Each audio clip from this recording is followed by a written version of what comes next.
Olá pessoal, sejam bem-vindos à TV Escola Jaboatão. Eu sou o professor Vinícius Nascimento, professor de Ciências, e a nossa aula hoje vai para os 6º anos. Nosso tema de hoje é a separação de misturas homogêneas. Vamos lá? Então, relembrando, misturas homogêneas, são também chamadas de soluções, são aquelas que só têm uma fase. Como essas substâncias estão tão intimamente ligadas que eu não consigo diferenciar as duas, vão ser necessários métodos bem específicos para conseguir separá-las. Tem 3 processos usados para isso. Eles são parecidos e a gente vai falar de cada um. Vamos lá. O primeiro processo é o mais simples, é a evaporação, que é um processo natural. Ele é usado justamente para a produção do nosso sal de cozinha. Nas salinas, a água do mar é coletada, é colocada em tanques que ficam no sol, e o calor do sol acaba evaporando a água e fica somente o sal. Assim, a água e o sal são separadas realmente, mas tem a desvantagem que a gente não tem como recolher a água, só tirar o sal dela. No nosso segundo processo, a gente pode solucionar esse problema. Esse é um método que não é natural, ele é realizado em laboratório. É o processo de destilação simples. Vamos prestar atenção como é que ele funciona. A destilação simples vai ser usada para separar misturas homogêneas de uma substância sólida e outra líquida. Vamos usar como exemplo novamente uma mistura de água e sal.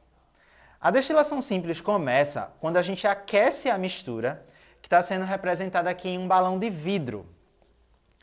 Quando aquecemos a mistura de água e sal, o que é que vai acontecer? Como a gente já sabe, a água vai evaporar, enquanto o sal vai permanecer sólido. Enquanto a água evapora, ela sai do balão de vidro e passa por um cano. Esse cano vai passar por dentro de um dispositivo chamado de condensador. E o que é que acontece no condensador? Por dentro dele é posta uma corrente de água fria. Essa água fria vai resfriar o vapor de água que passa pelo encanamento, e quando o vapor esfria, a tendência é que ele retorne ao estado líquido. Então, ao longo do condensador, o vapor de água vai sofrer condensação e vai retornar ao estado líquido. Essa água líquida, então, pode ser recolhida em outro recipiente. Na imagem é um Erlenmeyer, que é um outro recipiente de vidro. Depois que toda a água tiver evaporado, a gente vai ter, então, no balão de vidro apenas o sal e no Erlenmeyer apenas a água. As duas substâncias da mistura estão separadas. Nosso terceiro processo, que também é semelhante aos dois até no nome, é a destilação fracionada. Como o próprio nome já diz, ela acontece de forma fracionada, em partes.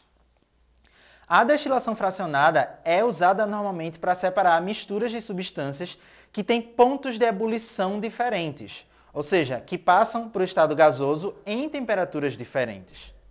Vamos ver esse exemplo da destilação fracionada do petróleo bruto. O petróleo, na verdade, é feito da mistura de várias substâncias.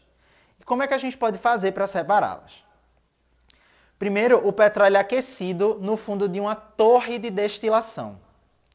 Essa torre é feita de vários andares e existem canais bem estreitos para a substância passar de um andar mais de baixo para um andar mais acima. Por que isso? Porque aumentando a pressão, eu aumento a dificuldade dessas substâncias subirem. Eu forço elas a retornar para o estado líquido, escorrer para baixo e só vaporizar quando a sua temperatura estiver realmente muito alta.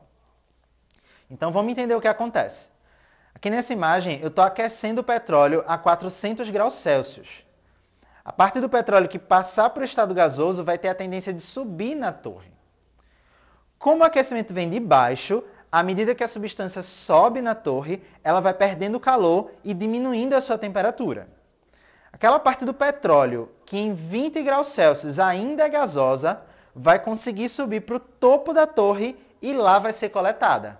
É o gás refinado. Mas a parte que nessa temperatura ainda não for gasosa, ela vai escorrer para baixo novamente. Se em 30 graus ela for gasosa, ela vai ser coletada no penúltimo andar da torre, é a gasolina. Aquela que vaporizou a 100 graus Celsius é coletada no antepenúltimo andar da torre, é o nafta. E assim sucessivamente. À medida que descemos na torre, a gente vai coletar o querosene a 180 graus Celsius, o diesel a 260 graus Celsius, o óleo lubrificante a 280 graus Celsius, o óleo combustível a 300 graus Celsius e os resíduos que não vaporizam nem a 340 graus Celsius, que são coletados no final.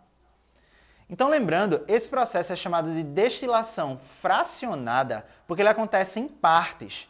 Primeiro se vaporiza o gás refinado, depois a gasolina, depois o nafta e assim sucessivamente. Cada substância vai ser destilada em uma fração de tempo diferente. E assim cada uma vai ser separada das outras. Entenderam?